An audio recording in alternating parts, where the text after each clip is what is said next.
Ladies and gentlemen, welcome to Sessions Café. I'm your host, Keri D. Singleton, and today we have the honor to welcome Mike Hughes and Alex Spanador Mosely, a.k.a. Cult Jam, and these are actually the founding original members That's right. of Cult Jam. Welcome to the show, gentlemen. Thank you, welcome man. to the show. It's such an honor to have you on the show. Brooklyn in the house. Brooklyn definitely in the house. Brooklyn definitely in the house. I wanted to make sure you said that. Brooklyn in the house. First place I lived when I moved to New York City was Bushwick. So Brooklyn's always in my heart. Okay. But speaking of heart, I guess I'm skipping a bit forward with the song titles. Let's go back to 1983 and the beginning of Cult Jam with Full Force and Lisa. So I'm going to start with you, Alex. Yes, sir. What was it like in those early days, the early 80s, meeting Full Force and you and Mike getting together? God. And I'm going to let you tell the story. I met Full Force back in Bow-Legged Lou back in 82, I think, at Kingsborough College. Okay. He was doing a play called We the People. Okay. And my brother knew him from the Pan-African Club, they called it. It was like a club they had in the college. And then later, I didn't know he was part of Full Force. Oh, okay. And then when I met Mike, Bow-Legged Lou. Yeah. When I met Mike, and then I re-met Bow-Legged Lou, so, oh, he's in that group Full Force. Right. Through another friend of ours named Azel Brown. And it was, interesting to see their shows and stuff. So I got a question for you specifically. Yeah. I'm not sure if this has ever been asked. It should have been before I get to Mike. Spanador, where did that name come from?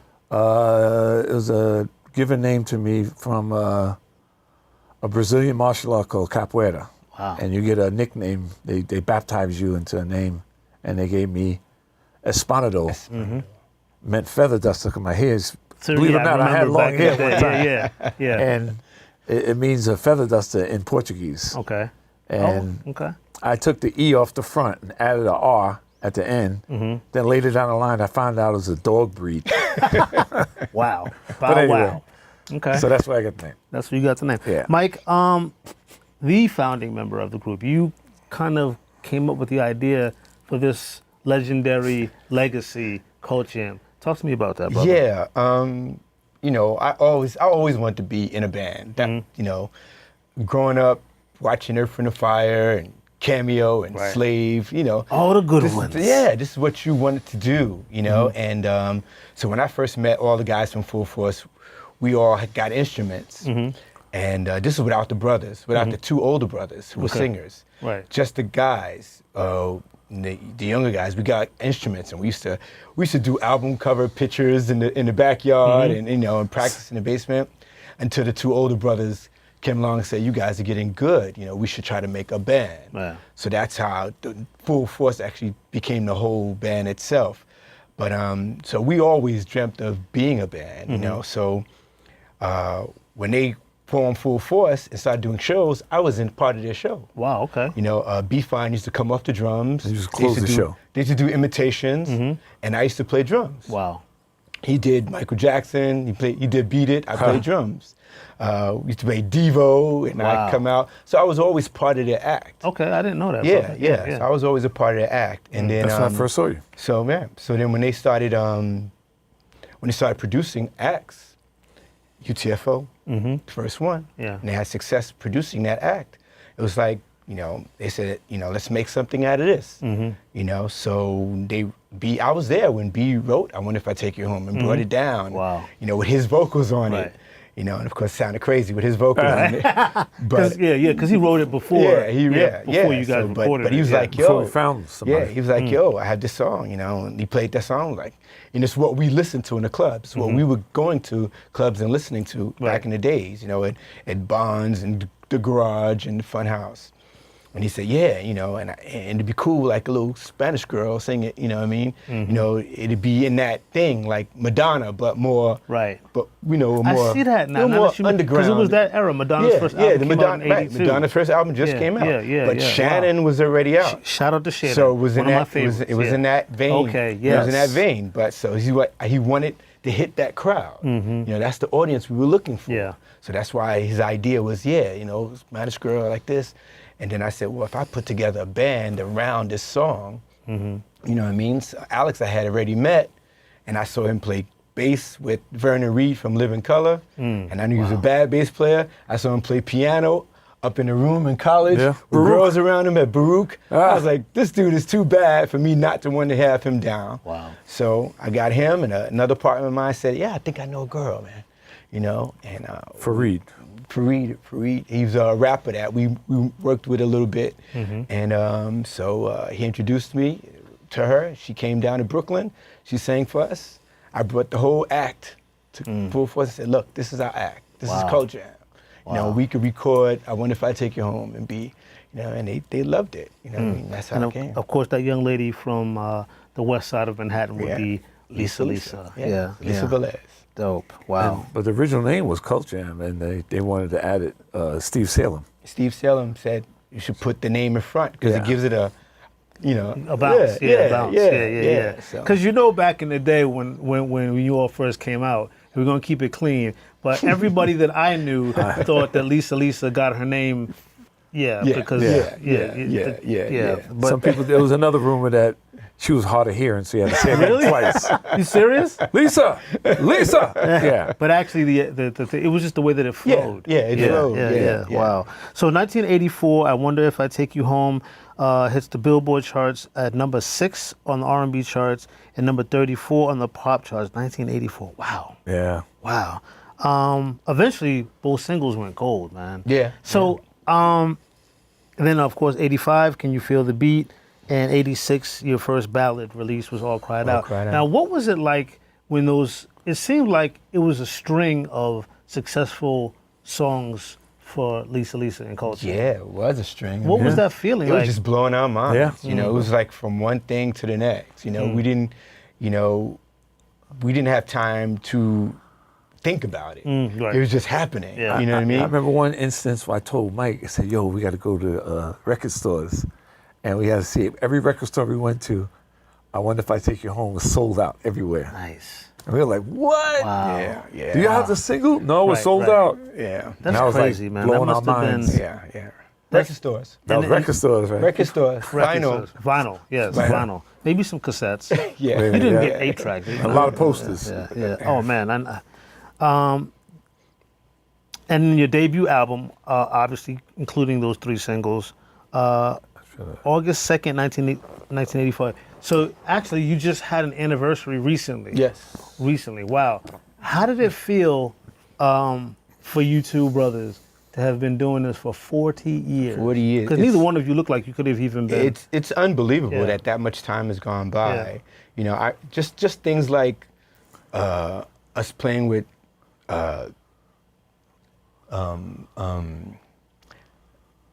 all the groups we played with opened up. Yeah, I was going to Curtis say you Blow, toured. yeah. Long list. Yeah. Curtis Blow and Mantronics and Force MDs. Yeah. You know, these are people we toured with at the very Furious beginning. Five. Very you know? beginning, yeah. It's unbelievable that the time that's passed and the way the music has changed and how we've changed. And Yeah. you know, Well, I mean, we're not going to fast forward that quickly, gentlemen, because I really want to get into what it was like recording that first album. What was the recording session like? wow. Well, the first 2 songs were recorded first, and Pre-recorded. Yeah. So I just came and did the bass lines and stuff like that. yeah, you know, for us just getting their feet wet in these Yeah. studios, you know, and they, you know, bring us in. Alex would play his stuff, and I'd come on and play whatever I played maybe, and then Lisa would do the vocals, and Full Force would do those vocal harmonies, and you know, and just ideas of how to give us personality with Right. their tracks. And, Do you remember know, the studio? How to Lisa coach it? No, I don't remember. What Unique. studio. Unique. He has a brain. 47th Street. Yeah, and Unique, Boston. wow. Unique Studios. Unique Studios. You yeah. can see Times Square almost there. Yeah, wow. yeah. And you all had 2 other singles, or 2 other songs that weren't released from that debut album. Private Property, Private Property. that featured Oh, wow. Kango Kid. Kango. Rest Yeah. in peace. That Kango, brother. rest in peace, Kango. Yeah. We miss him, man. Yeah. And This Is Culture with Howie T. Yeah. Yeah. Another. I rest worked in with Howie peace- T. Yeah, in another peace, rest in Howie. peace recently. Yeah. So what was you gonna say? I worked with Howie T for a few years. You know, we were like this, you know, working on different projects. When you look back on those records, man, Yeah. do you still listen to them? I haven't heard that stuff in a minute. Anything from the first album?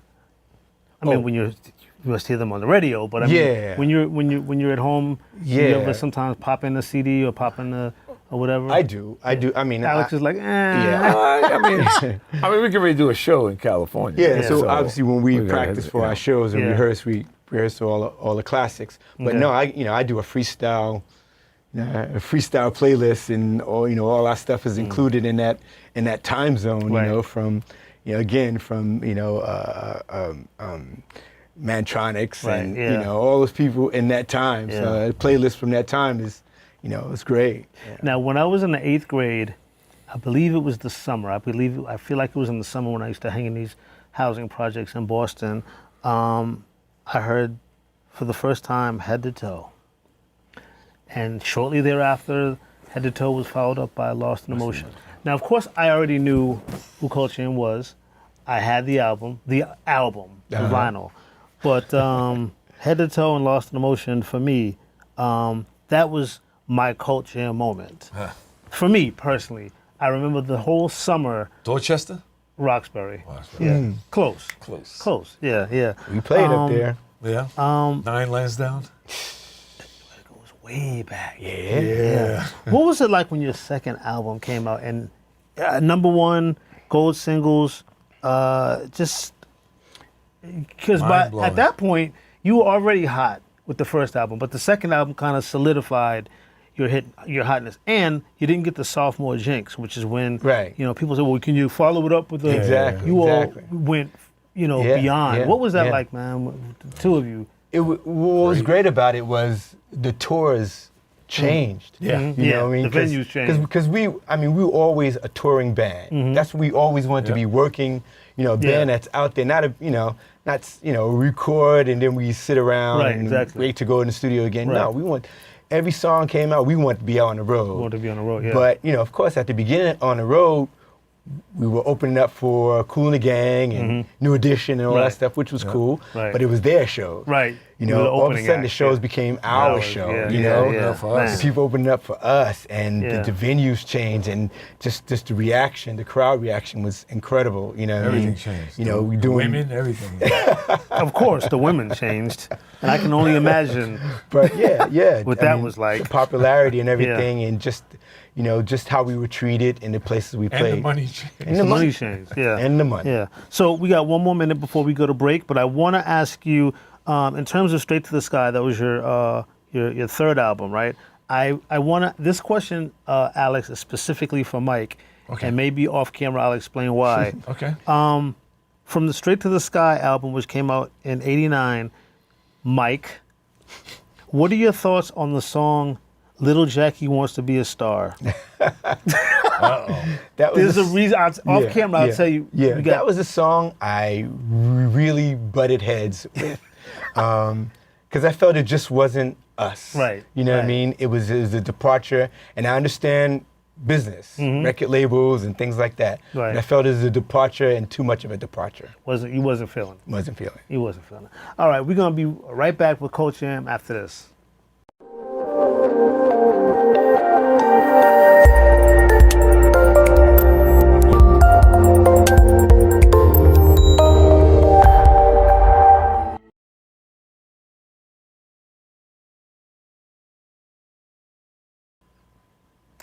And we're back with Cold Jam. You guys are missing the behind-the-scenes banter, but maybe I'll tell you about it at another time. Maybe not. Anyway, the last and final album that you two did with Lisa was Straight Outta Hell's Kitchen. First of all, why was her face on the cover of that album by herself? I don't know. We've been trying to figure it out for like 30 years. Because I looked at the cover of the album when I was doing my research, and I was like, "Whoa, there's only one person on the cover." Oh, so that's why she's holding the mic, right? The old-fashioned mic. No, that's what labels do. That's what the label. Yeah. Okay, That's what labels do. Columbia, was it? Yeah. Columbia Records. Well, Sony. Okay. Back then. Yeah, Sony. I mean, remember, Glorious, it was Miami Sound Machine. Right, and then it it was wasn't. Glorious on Miami Sound. Right. Then it was just Glorious. Right. Yeah. But this is when she was still. You all were still together, though. Yeah, That's yeah. okay. But that's how it happens. Wow. Well, Yeah, Colts exactly. The same thing. They Boy George. Right. Yeah, okay. Well, straight out of Hell's Kitchen yielded the single "Let the Beat Hit 'Em." But there was an interesting component of that album, which was half of it was produced by CNC Music Factory, and the other half by Full Force. And prior to that, Full Force produced everything. Right. So what was that all about? Like I've heard that they had like a rivalry, my side versus your side on the album. That was mainly because of Little Jackie. Oh wow! I think that was the effect. Okay. That was the effect of just where that album went. Okay. The third album went, and then it was like Little Jackie produced by CNC Music Factory? No, that was Full Force. Full Force. Okay. So then it was like the label, like, okay, maybe we need to Bring in somebody that's hot. maybe to make a little change. Yeah. You know, and you know, and the brothers, if I know them, and I know them. Yeah. I know them. They were probably a little bit reluctant. Yeah, to say the least. Of course. To say the least. Yeah, to say the least. But you know, it was a new fused energy. So you know, I appreciated the energy. You know.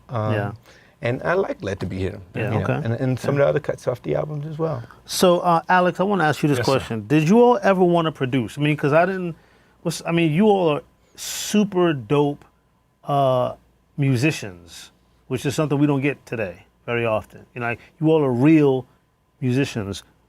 Did you ever produce on any records? I've worked on things with Trackmasters. Okay. So from LL Cool J. But not your own stuff. Not our own stuff. You never got to produce. We never got to do that.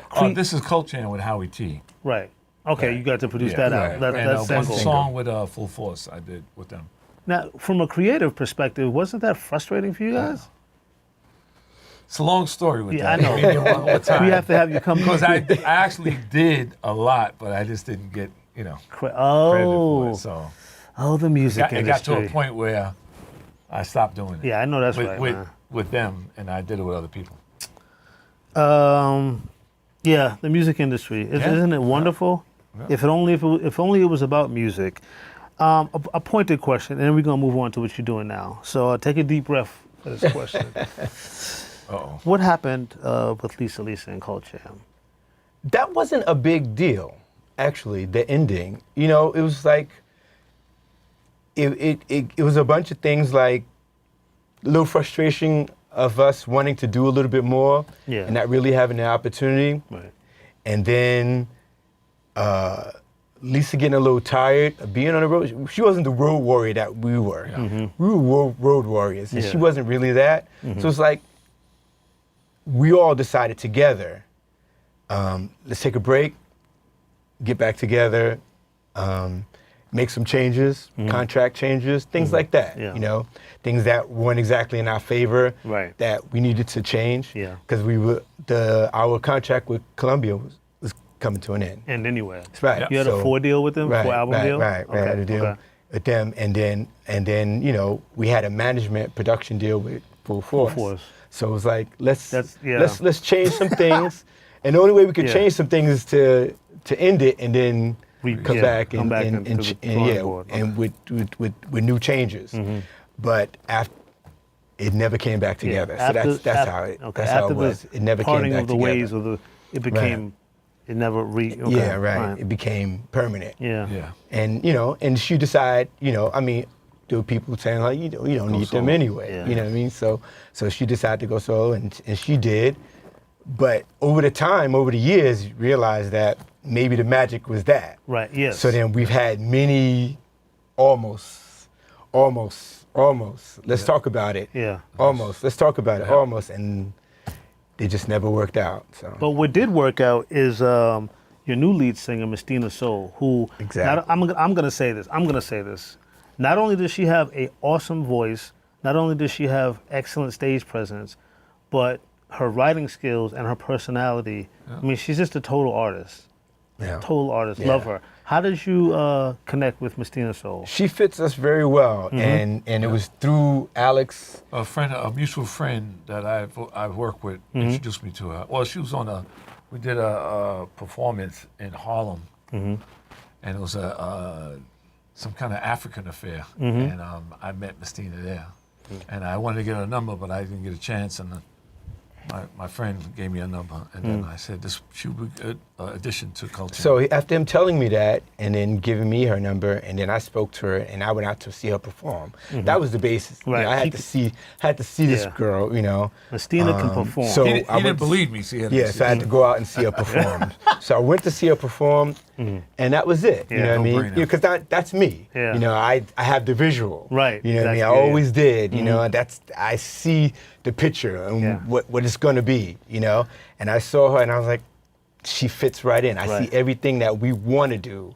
and I see her being able to be that. And even though she was much younger, I was Yeah. like, she can, you know, Yeah, she can fit right in. fit you know?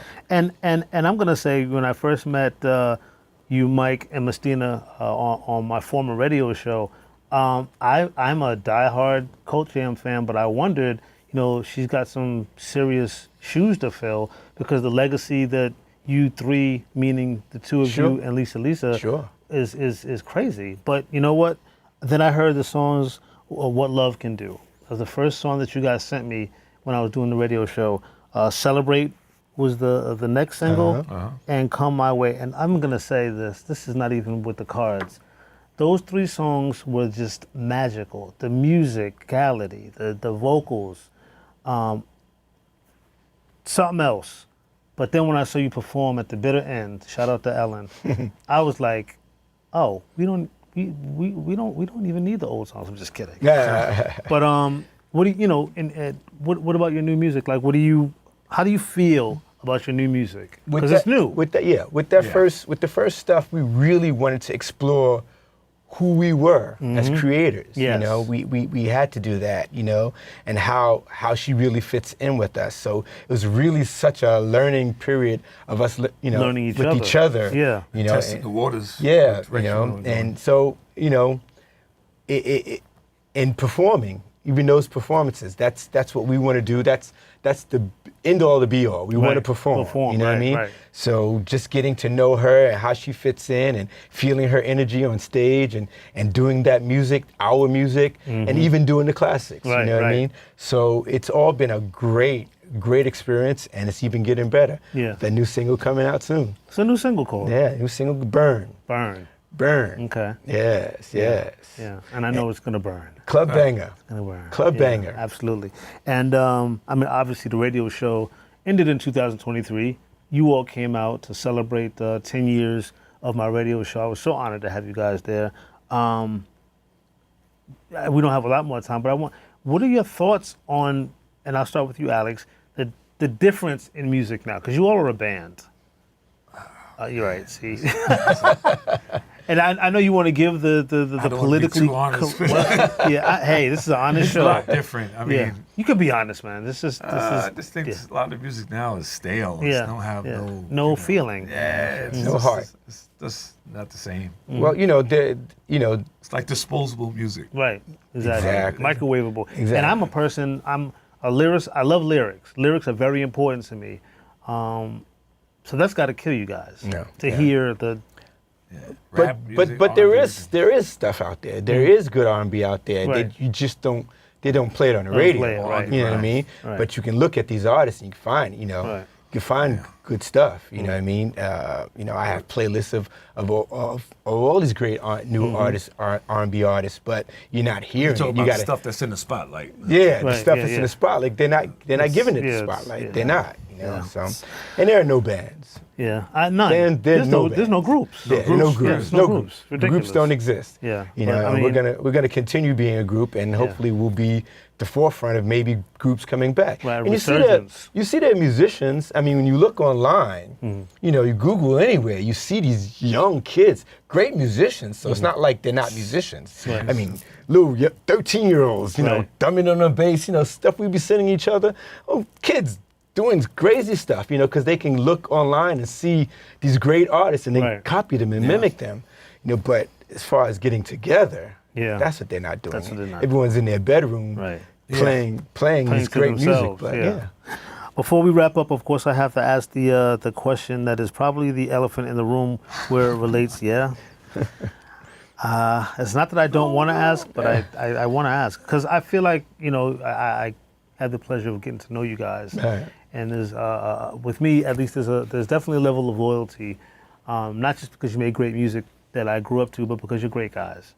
So earlier this year in February, Lifetime debuted the TV movie Can You Feel the Beat? The Lisa Lisa Story. I was just going to say, what are your thoughts? But I'm going to preface that by saying that she meaning the powers that be behind Right. the film, Right. and we know who they are, barely mentioned Full Force, which was incredible to me, and even moreover, scaled over your characters and made you seem like a jerk in the film. Oh, yeah. So I've heard, because I haven't watched it. But in the one, nah, I'm not going to watch it. But in the minute that we have left, individually, I want you to give me your thoughts. We'll start with you, Alex. What are your thoughts? And be as honest as you want to be. I hope you guys getting his face. Look at. It's all fake. Like, it's like I think maybe 10, 15% is accurate of the movie. Most of it's just fake, made up stuff. So for those people that haven't seen it, why do you say that? Because there's people that they're believe it or not. I've lived it. Yeah. Okay. And I mean, you're looking at a story of your musical career at that time, and you go, "That's not what happened." Right. Yeah, that's the biggest thing. The things did not happen.